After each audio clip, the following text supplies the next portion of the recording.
articulação e principalmente falar da presença de tecidos conectivos nas nossas articulações, no sentido não só de coaptá-las, deixá-las mais próximas, cada face articular mais próxima uma da outra, mas também no sentido de dar maior estabilidade para a articulação durante o movimento, tá? Por exemplo, aqui eu dou o exemplo do joelho. No joelho eu tenho os ligamentos cruzados anterior, posterior, ligamento oblíquo, os ligamentos colaterais medial, lateral, além é claro, da patela, da própria patela à frente do meu joelho, conectada com o ligamento patelar, tá? Todas essas estruturas, elas são importantes, primeiramente, para que o joelho, durante o movimento de flexão e extensão, e o deslizamento do côndilo femoral sobre o côndilo tibial, para que eu possa manter o meu joelho no lugar, né, para que eu não perca o contato de uma superfície articular com outra, e para que eu possa, durante o movimento também, ter maior contato de uma superfície articular com outra. Então, não só para uma escapar da outra, mas também para uma estar mais juntinha da outra. Eu tenho essas estruturas. E tenho também os meniscos, tá? Menisco medial e menisco lateral, que dão suporte e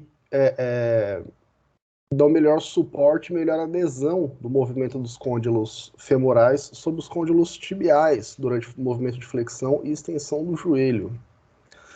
Agora a gente vai passar por um conceito novo, tá? E esse conceito é o da estabilidade articular, beleza? O que é a estabilidade articular? Por definição, capacidade da articulação de resistir ao deslocamento sem alterar seu arranjo estrutural, tá? Como assim resistir ao deslocamento? Toda articulação, por definição, ela é feita para que eu possa realizar movimentos em diferentes segmentos ósseos, tá? Por uma articulação estar devidamente conectada à outra, todos os nossos movimentos serão angulares, tá? Serão movimentos giratórios em torno de um eixo, no caso, a nossa articulação. Então, a estabilidade articular é a capacidade dessa articulação poder prover um movimento sem que uma superfície articular perca contato com a outra, tá? Aqui eu dou o exemplo do ombro. Por quê? Porque o ombro, a conexão da cabeça do húmero com a cavidade glenoide na nossa escápula, essa articulação, a articulação glenohumeral, ela é a articulação mais instável do ponto de vista anatômico ósseo, exclusivamente, né? Daqui a pouco a gente fala das outras estruturas, mas do ponto de vista anatômico ósseo, é a articulação mais instável do nosso corpo. Por quê? Porque ela tem mais chance de ser luxada, tá? E o que é uma luxação? Por definição, é a perda de contato entre duas superfícies articulares. Eu posso ter uma subluxação, que é a perda de contato parcial entre essas superfícies articulares, e uma luxação, que é a perda total do contato dessas superfícies articulares. Então, o tradicional desloqueio ombro pode estar relacionado a uma subluxação ou luxação. Por exemplo, uma subluxação aqui nesse caso seria se a cabeça do fêmur estivesse parcialmente conectada à cavidade glenoide e parcialmente desconectada. Nesses dois casos, tanto luxação anterior quanto posterior, você vê que é uma desconexão completa, né, das duas superfícies articulares, do húmero e da escápula. Então aqui eu tenho dois casos de luxação, propriamente dita. Então, quando eu falo de estabilidade articular, eu falo da capacidade da minha articulação de conseguir resistir a esse deslocamento, resistir a essa perda de contato durante a realização do movimento, conseguir resistir a essa perda de contato, conseguir fazer um movimento dentro dos graus de liberdade daquela articulação sem que haja nenhum desarranjo, nenhum problema na estrutura articular, tá? E aí eu jogo para outro exemplo aqui do lado, por exemplo, a articulação do cotovelo, né, a articulação do olecrano com a diáfise distal do nosso húmero, já é uma articulação muito mais estável, tá? Por quê? Porque a gente nota que o olecrano se encaixa perfeitamente no húmero, tá? Então, quando eu olho só para os ossos, apenas para os ossos, eu vejo que anatomicamente é mais difícil de eu ter uma luxação na articulação do cotovelo em relação à articulação do ombro, tá? Só que a nossa estabilidade articular, ela não é dada só pela presença de estruturas que envolvam o meu ombro, não é dada só pela presença de ossos, né? Como nós bem sabemos, eu tenho os ligamentos, eu tenho outras estruturas articulares, como cápsula articular, bursa nas minhas articulações, o próprio líquido sinovial, que dá lubrificação para uma superfície articular deslizar melhor sobre a outra. E eu tenho também músculos em torno da minha articulação, que são todas as estruturas que contribuem para melhor estabilidade articular, tá? Por exemplo, quando eu olho para a articulação do joelho, né, se eu olhasse só para a configuração óssea, eu veria também relativamente uma baixa estabilidade nessa articulação, tá? Só que aí quando eu adiciono outros componentes como menisco medial e lateral, ligamento cruzado anterior, posterior, oblíquo, ligamentos colateral medial, lateral, ligamento patelar e a presença da própria patela, eu vejo que aqui eu já tenho um conjunto de estruturas que dão maior suporte e, consequentemente, aumentam a estabilidade da minha articulação, permitindo que o meu joelho faça a extensão e a flexão, né, os dois movimentos que o joelho pode realizar, sem que os côndilos femorais percam contato com os côndilos tibiais, tá? Uma articulação que, do ponto de vista anatômico ósseo, ela já é totalmente estável, tem uma estabilidade muito grande, por exemplo, é a articulação coxofemoral, do qual a cabeça do fêmur se encaixa diretamente sobre o acetábulo, né? Então, do ponto de vista anatômico, já é uma articulação muito estável, com uma estabilidade grande. Além disso, eu tenho também cápsula articular, eu tenho também ligamentos nessa articulação que dão maior estabilidade e permitem que ela possa realizar os seus movimentos com maior segurança sem perder o contato da cabeça do fêmur com o acetábulo, tá? Então, quando eu falo de estabilidade articular, eu falo de uma série de componentes que permitem que eu possa realizar o meu movimento articular de maneira segura sem desarranjar a arquitetura articular, sem que as superfícies articulares percam contato entre si e possam ser subluxadas ou luxadas, tá? E aí, falando de estabilidade articular, quando eu vou olhar para o movimento, eu tenho duas posições da minha articulação, posição de travamento e posição de destravamento, tá?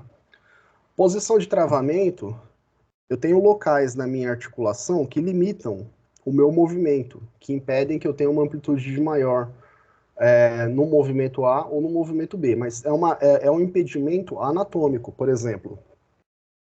Se eu faço uma extensão de cotovelo, há um bloqueio ósseo por parte da articulação do cotovelo, justamente por uma limitação anatômica do contato do olecrano com a diáfise distal do nosso húmero, tá? Por essa configuração aqui presente, eu não consigo fazer uma extensão maior que a minha extensão a 180 graus. 180 graus?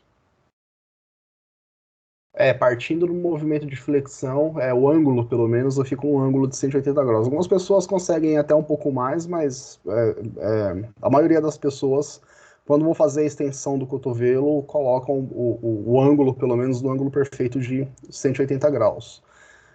E aqui eu tenho uma limitação anatômica, que impede que eu faça uma hiperextensão no meu cotovelo. Da mesma forma, quando eu vou fazer flexão de cotovelo, a presença de músculos no meu húmero, como é o caso do bíceps braquial, como é o caso do tríceps, como é o caso de outros músculos ali presentes, impedem que eu faça uma flexão completa, uma flexão a 180 graus ou mais próximo disso possível, tá? Justamente porque eu tenho estruturas anatômicas que limitam ali a minha flexão. Então, esses são os nossos componentes de travamento, tá? São os pontos articulares que limitam o meu movimento, né? Ou os pontos próximos àquela articulação que vão, de alguma forma, limitar o meu movimento. E a posição de destravamento é justamente o local da minha amplitude de movimento que eu consigo realizar o movimento de maneira perfeita. Então, por exemplo, partindo de uma extensão completa ou partindo de uma flexão completa, qualquer movimento que eu faça da flexão completa para extensão completa e vice-versa, eu estou falando da posição de destravamento, eu estou falando da posição móvel, né, ou dos pontos móveis da minha articulação. Então, a minha articulação tem um ponto de travamento que ela limita os meus movimentos em qualquer articulação, e ela tem um ponto de destravamento que são justamente os ângulos do qual eu consigo fazer o meu movimento articular. Tá? E aí eu falei bastante de ligamentos, estruturas articulares que contribuem, né, para a minha estabilidade articular, mas um componente que contribui muito para essa estabilidade articular são os músculos, tá? São os nossos músculos. Por quê? Ah, eu tenho dois pontos aqui. Primeiramente, quando eu tenho uma grande quantidade de trofismo muscular, em torno da minha articulação, eu terei uma maior quantidade de tecidos, tá? E, consequentemente, esses tecidos, eles estarão em contato com os ossos e eles fornecerão maior estabilidade articular. Eles deixarão a minha articulação mais coaptada, mais próximas às faces articulares entre si, tá? Então, além dos ligamentos, os músculos têm um papel importantíssimo na minha estabilidade articular. Quanto maior for a quantidade de massa muscular em torno de uma articulação, maior será a minha estabilidade articular. Beleza? Maior será a minha estabilidade articular. Ah, então, aqui eu já tenho uma questão interessante. Quando a pessoa tem uma menor quantidade de massa muscular, a estabilidade articular dela é menor em relação à pessoa que tem uma maior quantidade de massa muscular, tá? Por uma questão anatômica simples. Se eu tenho mais massa muscular, eu tenho uma maior quantidade de tecido em torno dessa articulação, deixando ela mais próxima, deixando ela mais coaptada. Isso durante o movimento faz toda a diferença. Vai ser muito comum, por exemplo, quando vocês estiverem fazendo tratamento na ortopedia, na fisioterapia desportiva, vocês. Coloquei para gravar aqui? Coloquei. Vocês lidarem com um paciente que tem uma, tem uma instabilidade muito grande no joelho, uma instabilidade muito grande em determinadas articulações, esse paciente precisa ganhar trofismo, tá? Ele precisa ganhar trofismo para essa instabilidade diminuir. Por quê? A articulação é instável justamente pela ausência de massa muscular, tá? Só os ligamentos acabam não dando conta. Não é com todo mundo que isso acontece, são com algumas pessoas, mas acontece, né? Em alguns casos, os músculos dão maior suporte para a articulação para manter a estabilidade articular em relação a outras pessoas, em relação a outros indivíduos. Com relação à estabilidade e instabilidade articular, alguém tem alguma dúvida? Alguém quer fazer alguma pergunta?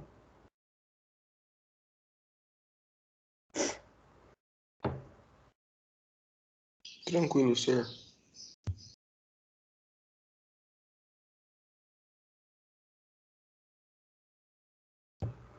Tá. Só o pessoal que chegou depois, eu tive alguns problemas técnicos aqui com a minha internet e eu tô dando aula do 4G, então vou dar aula com a câmera desligada para não pegar toda a conexão do 4G, né, se precisar usar de noite. E os artigos que vocês me mandaram, eu vou dar uma olhada, vou olhar melhor na próxima aula, tá? Eu dou um feedback para vocês na próxima aula. Quer dizer, se essa aula que eu conseguir acabar antes do horário, eu ainda tento baixar e conversar com vocês de uma coisa ou outra, mas se não, eu falo na próxima aula. Por isso que, inclusive, eu peço desculpas por isso que atrasou o começo da nossa aula. Bom, falamos de estabilidade da minha articulação, capacidade da minha articulação se manter coaptada. Vamos agora falar de flexibilidade, né, articular. Antes de falar de flexibilidade articular, vamos retomar o conceito de amplitude de movimento, tá? Amplitude de movimento é a quantidade de movimento, quer dizer, é a quantidade de um determinado movimento na minha articulação, né? Por definição, é o ângulo ao longo do qual uma articulação se move na posição anatômica até o limite extremo do movimento do segmento em uma determinada direção. De maneira mais objetiva, é a quantidade de um determinado movimento que eu consigo realizar. Então, por exemplo, no meu ombro, dentro dos meus graus de liberdade, eu consigo fazer abdução, eu consigo fazer flexão e eu consigo fazer hiperextensão no meu ombro, na articulação do ombro, tá? A amplitude de movimento é a quantidade máxima de abdução que eu consigo fazer. É a quantidade máxima de flexão que eu consigo fazer, tá? Por exemplo, na amplitude de movimento, quando eu falo de abdução e de flexão, eu fico por volta de 170, 176 graus aproximadamente. Eu não faço 180 completo, porque eu tenho uma limitação anatômica, que é a presença do nosso músculo deltoide, tá? Quer dizer, dependendo da configuração muscular, eu até consigo fazer 180 perfeito, mas o músculo deltoide, ele traz uma limitação anatômica, ele justamente aumenta a nossa posição de travamento, dependendo da quantidade de trofismo muscular, e impede que você faça 180 completo, tanto em abdução quanto em flexão. Algumas pessoas com uma quantidade menor de massa no deltoide conseguem fazer uma amplitude de movimento em 180 graus, tá? Mas a amplitude de movimento é essa quantidade de movimento angular, né? Por isso que eu dou em graus, não em metros, que eu consigo fazer de uma articulação, beleza? E aí eu tenho, quando eu vou falar de flexibilidade, eu falo da amplitude de movimento permitida em cada um dos movimentos que eu consigo fazer em uma articulação, tá? Então, a minha flexibilidade articular é o tamanho, a quantidade de amplitude de movimento que eu tenho na minha articulação. Quanto maior a amplitude de movimento na minha articulação, mais flexível é a minha articulação. Quanto menor for a amplitude de movimento, menos flexível é a minha articulação. Tá? Então, nós falamos de flexibilidade muscular há um tempo atrás, que é um conceito à parte, que está relacionado com a quantidade de tensão que eu consigo ter no meu músculo, né? O quanto que eu consigo esticar a minha fibra muscular. E flexibilidade articular, por sua vez, é a quantidade de amplitude de movimento que eu tenho ao movimentar a minha articulação. Beleza? Então aqui nós temos dois tipos de flexibilidade principais. A flexibilidade estática e a flexibilidade dinâmica. Tá? Flexibilidade estática, flexibilidade dinâmica. Na flexibilidade estática, eu falo da amplitude de movimento durante o movimento passivo, tá? Então a minha flexibilidade estática, ela corresponde à amplitude de movimento em um movimento que eu não faço de maneira voluntária, que alguém vem e faz o movimento para mim. Então, eu quero saber a flexibilidade estática do movimento de abdução do meu ombro. Então, eu vou precisar que uma outra pessoa venha, faça a abdução do meu ombro, e através dessa abdução de ombro, eu possa saber a minha flexibilidade estática, mas não feita por mim, feita por outra pessoa. Já a flexibilidade dinâmica corresponde à flexibilidade durante o movimento ativo da articulação. Então, na flexibilidade dinâmica, eu vou fazer o movimento de abdução e a partir daí eu saberei a quantidade de flexibilidade que a minha articulação tem ou não, tá? Então, flexibilidade estática é a amplitude de movimento durante o movimento passivo da articulação e flexibilidade dinâmica é a amplitude de movimento durante o movimento ativo da minha articulação. Beleza? E aí a flexibilidade, ela também é influenciada pela disposição de articulação, por questões anatômicas do formato do osso do indivíduo, quantidade de tecido adiposo presente naquela articulação, músculos e ligamentos, tá? Encurtamento ligamentar não é tão comum, mas, por exemplo, existe, claro, né, mas não é tão comum. Agora, encurtamento muscular acontece e acontece muito, tá? Exemplo clássico, vamos falar de flexibilidade articular. Então, quando eu tenho primeiramente, quando eu tenho outras estruturas presentes na minha articulação, essas estruturas elas contribuem para o aumento ou diminuição da minha flexibilidade articular. Como eu falei anteriormente, eu não consigo fazer, quando eu tenho uma maior quantidade de trofismo no deltoide, por exemplo, eu não consigo ter uma flexibilidade total nos movimentos de flexão e abdução de ombro, porque a massa muscular que o deltoide ocupa limita o movimento articular do meu ombro, quando eu vou fazer abdução ou quando eu vou fazer flexão, tá? Agora, por exemplo, vocês já devem ter visto casos de pessoas que falavam que tinham encurtamento nos isquiotibiais. Como assim elas tinham encurtamento dos isquiotibiais? Numa posição de alongamento, elas não conseguiam fazer a extensão completa do membro inferior, e essa extensão não era realizada por limitação muscular, tá? Que limitação é essa? Quando a gente comentou de flexibilidade muscular, nós falamos que além do ganho de trofismo, é interessante que eu realize concomitantemente um treino de alongamento, né, junto ao meu paciente, que eu realize um treino de alongamento, para que junto desse treino de alongamento, eu possa, além de ganhar o trofismo que eu ganho fazendo fortalecimento, eu possa também manter a flexibilidade muscular. Com o treinamento de fortalecimento sendo realizado, eu naturalmente tendo a diminuir a tensão máxima das minhas fibras musculares. Então, quando eu faço fortalecimento, eu também preciso fazer alongamento para manter a flexibilidade muscular em dia. Como nós bem sabemos, os nossos músculos eles têm origem em um determinado osso e terminam, tem uma inserção em outro segmento ósseo, às vezes é no mesmo osso, às vezes é num osso diferente, tá? Quando esse músculo começa num osso e termina no outro, em uma articulação, a flexibilidade desse músculo influencia diretamente sobre a flexibilidade articular. Por quê? Se o músculo estiver encurtado, eu tenho uma limitação anatômica,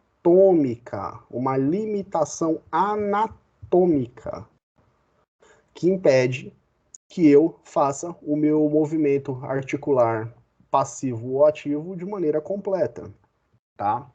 Então, no caso aqui, ó, no exemplo das pessoas que têm encurtamento nos isquiotibiais, esse encurtamento contribui para que eu não consiga fazer a minha extensão completa de membros inferiores. Já se eu tiver a flexibilidade correta dos meus isquiotibiais, aí eu consigo fazer a extensão completa dos meus membros inferiores, tá?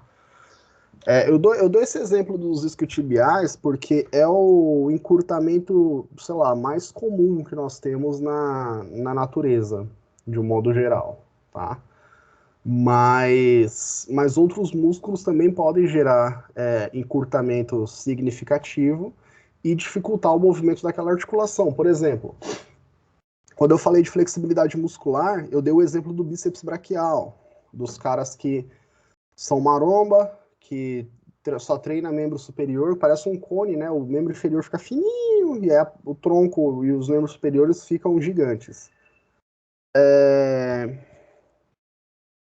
Essas pessoas, elas tendem, por exemplo, a fazer um trabalho de fortalecimento muito grande, mas não dão a mesma atenção para o trabalho de alongamento muscular, tá?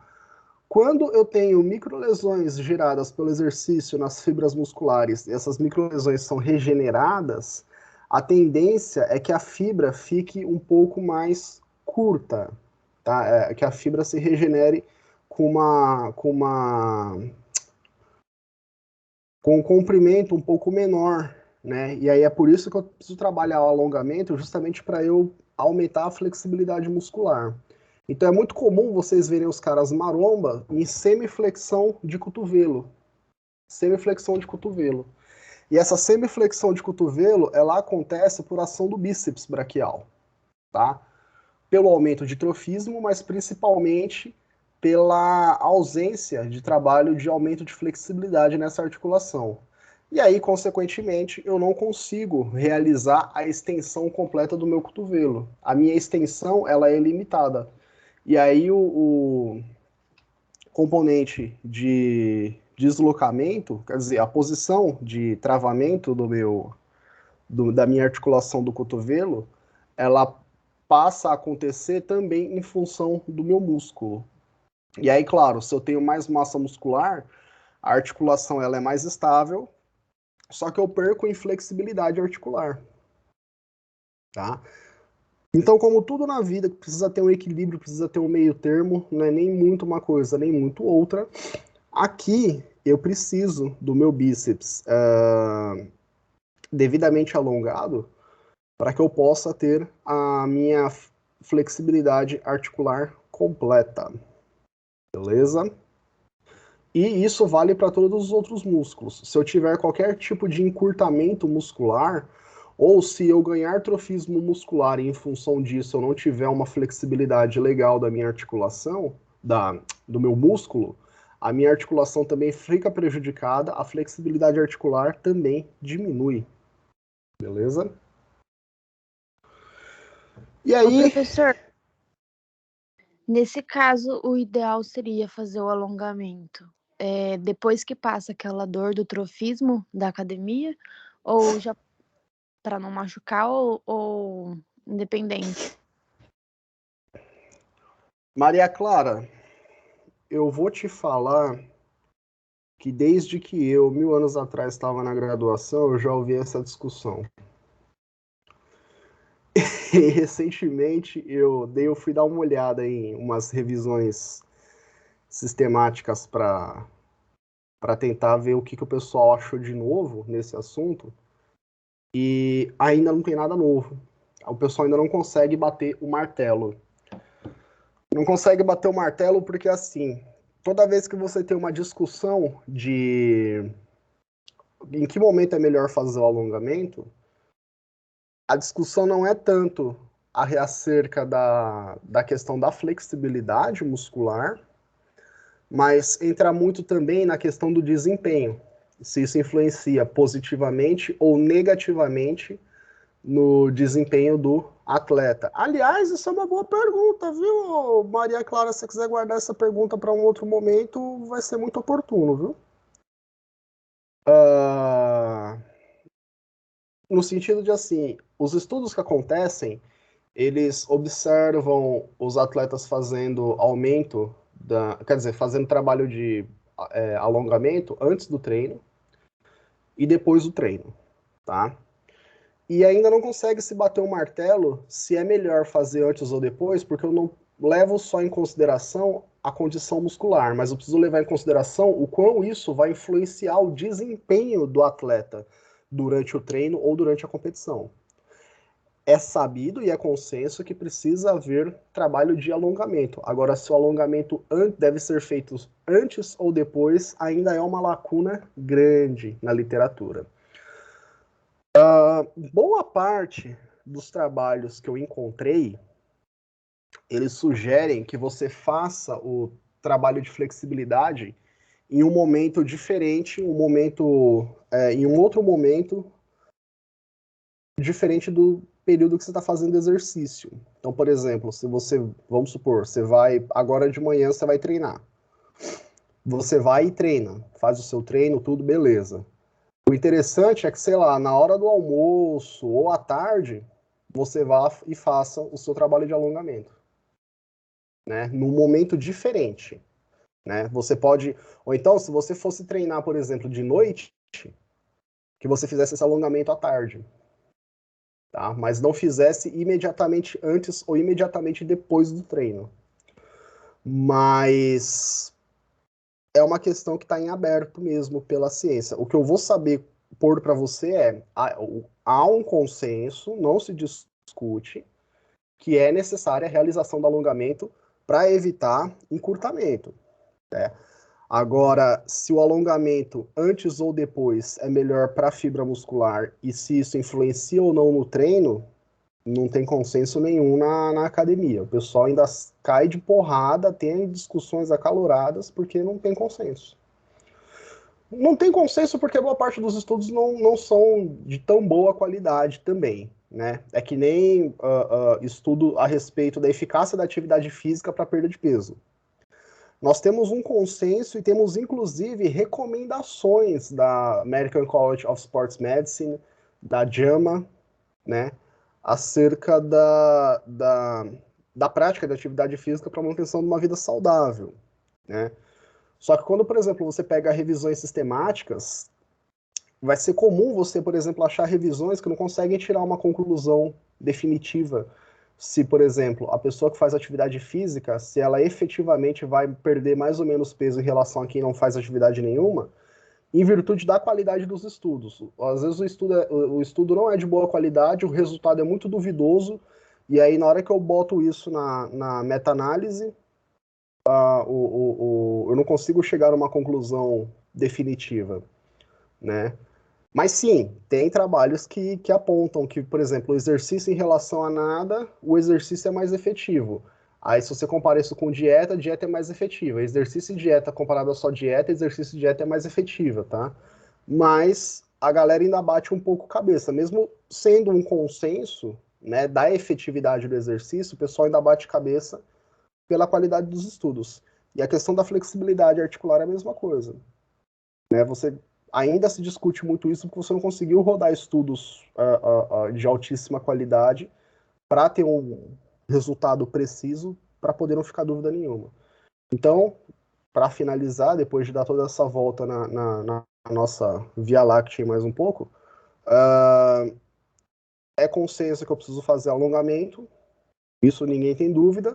Agora, se antes ou depois do treino, né, se isso influencia na capacidade muscular, na capacidade do atleta, aí a gente ainda está vendo isso. Entendi, professor. Obrigada. Mas guarda esse ponto para um outro momento, quando a Uhum. gente estiver conversando principalmente em outros assuntos, que eu acho que é um negócio legal. Acho que você já chegou a levantar isso em outras vezes, é um negócio legal. Beleza. E aí, galera, para a gente poder finalizar a nossa aula de hoje, vamos falar de aumento de flexibilidade articular em virtude do alongamento, seja ele ativo, ativo assistido ou passivo, tá? Por quê? Nós vimos ano passado e relembramos algumas aulas atrás acerca de proprioceptores que eu tenho, tanto na fibra muscular, que são os nossos fusos musculares, quanto sobre os tendões musculares, que são os órgãos tendinosos ou órgão tendinoso de Golgi, tá? Ambas as estruturas atuam para que eu evite o estiramento excessivo tanto do tendão quanto do músculo e, consequentemente, tenha lesão nesses órgãos, tá? Então, quando eu faço uma contração excessiva, eu estimulo o órgão tendinoso de Golgi, porque eu estou tensionando o tendão muscular.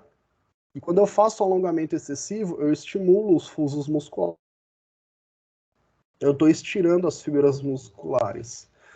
Então, a ideia é que com a prática do alongamento, não só estruturalmente eu consigo ganhar maior flexibilidade muscular, mas que eu consiga dar estímulo para que os meus próprios receptores possam cada vez mais se adaptar a condições do qual o músculo e o tendão estarão cada vez mais estirados, cada vez mais alongados, e, consequentemente, eles têm uma tolerância maior se ativando menos vezes. Dessa forma, eu consigo fazer um alongamento numa quantidade maior, numa flexibilidade maior, sem sentir dor. E aí, consequentemente, eu acabo ganhando não só flexibilidade muscular, mas também acabo ganhando flexibilidade articular. E na próxima aula, eu continuo falando. Agora a gente vai para a parte de lesões, para encerrar o conteúdo do ano. E eu dou o feedback dos artigos que vocês me mandaram, tá? Alguém quer fazer alguma pergunta? Alguém tem alguma dúvida?